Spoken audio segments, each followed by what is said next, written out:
मैं एडवोकेट नवीन कुमार। हरियाणा की धरती खामोश है, लेकिन उसमें एक चीख सुनाई दे रही है, वो है मनीषा की। जो सत्ता से सवाल कर रही है, जो समाज से सवाल कर रही है, जो प्रशासन से सवाल कर रही है। मनीषा 19 वर्षीय एक होनहार बहन जो प्ले स्कूल में पढ़ाती थी और 11 अगस्त को वो 1:58 से स्कूल से निकलती है और उसके बाद वह लापता हो जाती है। 13 अगस्त को उसका क्षत-विक्षत शरीर एक नहर के किनारे एक खेत में मिलता है। मनीषा प्ले स्कूल में उन बच्चों को पढ़ाती जो नव अंकुरित बच्चे थे, जिनको जीवन क्या है ये पता ही नहीं। उन बच्चों को जीवन के साँचे में वो डाल रही थी, उन बच्चों को माँ का प्यार दे रही थी, उन बच्चों को बहन का दुलार दे रही थी।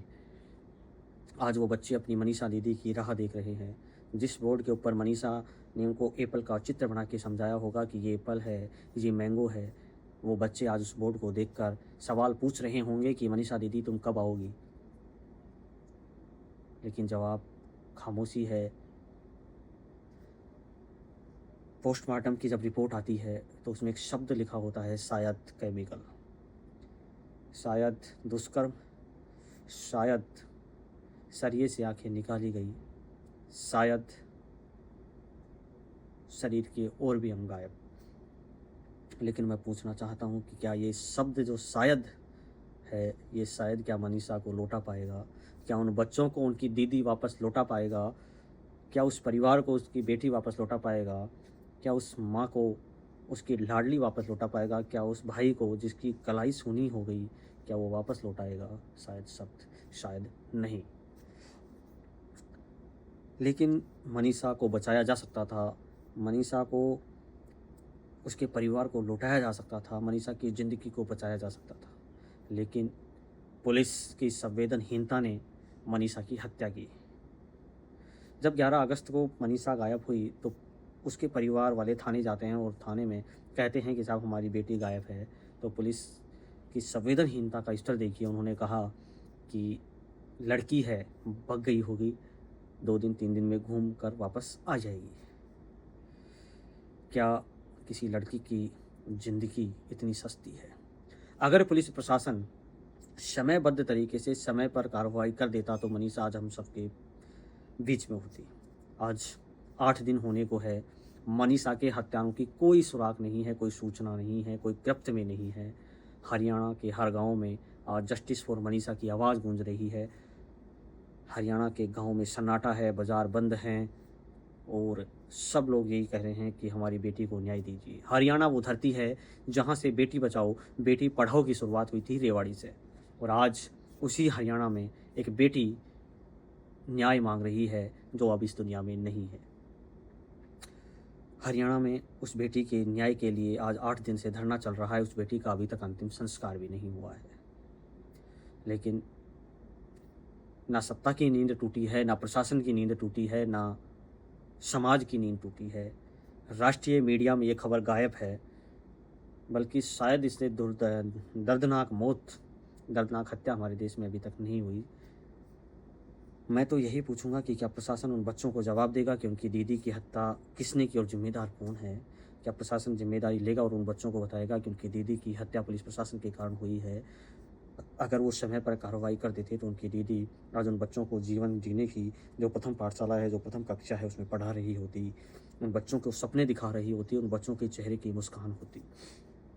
अगर प्रशासन तय समय पर कार्रवाई कर देता, अगर पुलिस प्रशासन कार्रवाई करता, तो उस माँ की आंखें आज आंसुओं में डूबी नहीं होती, उस दादी की ममता टूटी नहीं होती, उस भाई की कलाई सूनी नहीं होती, उस बहन की हिम्मत टूटी नहीं होती, उस पिता का अभिमान, उस पिता का गर्व आज कमज़ोर पड़ता हुआ दिखाई नहीं देता। महापंचायत चल रही थी, मैं देख रहा था, उसमें एक बूढ़े बाबूजी कहते हैं कि हम गरीब हैं, हमारी बेटी गरीब थी, इसलिए शायद उसे मरने दिया गया। ये शब्द दिल में दर्द देते हैं कि क्यों सरकार सुनती नहीं है, क्यों सत्ता की नींद टूटती नहीं है। आखिर क्या दोष था? आपने तो लिख दिया कि शायद। किस तरह की दर्दनाक मौत उस बेटी को दी होगी, एक बार सोच के देखिए। आंखें सरिये से निकाली गई है, मांसपेशियां गायब हैं, किडनी गायब है, शरीर के और भी अंग गायब हैं जिनको मैं आपको बता नहीं सकता। कौन जिम्मेदार है? 8 दिन हो गए, वो बेटी आज भी अपने न्याय की राह ऊपर से देख रही होगी और सवाल सत्ता से भी कर रही होगी, प्रशासन से भी कर रही होगी, समाज से भी कर रही होगी कि क्यों जिस धरती से बेटी बचाओ और बेटी पढ़ाओ की शुरुआत हुई थी, उस धरती ने, उस समाज ने, उस राज्य ने, उस सत्ता ने, उस प्रशासन ने क्यों उस बेटी को नहीं बचाया? सवाल बहुत हैं, लेकिन जवाब केवल खामोशी है, केवल खामोशी है।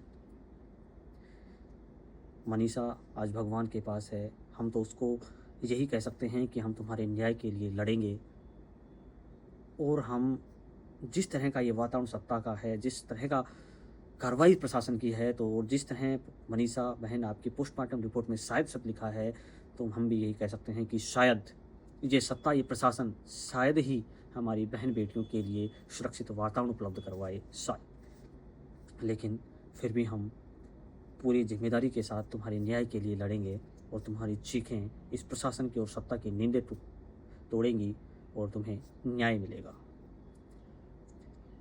मैं तुमसे माफ़ी मांगता हूँ, सभी की तरफ से माफ़ी मांगता हूँ कि हम तुम्हें एक सुरक्षित वातावरण उपलब्ध नहीं करा सके, इस देश की बेटियों को सुरक्षित वातावरण उपलब्ध नहीं करा सके। कितनी मनीषाएं, कितनी निर्भया, कितनी प्रियंका की भेंट ये समाज चढ़ाता रहेगा, सुरक्षित वातावरण उपलब्ध नहीं करवा पा रहा। क्यों?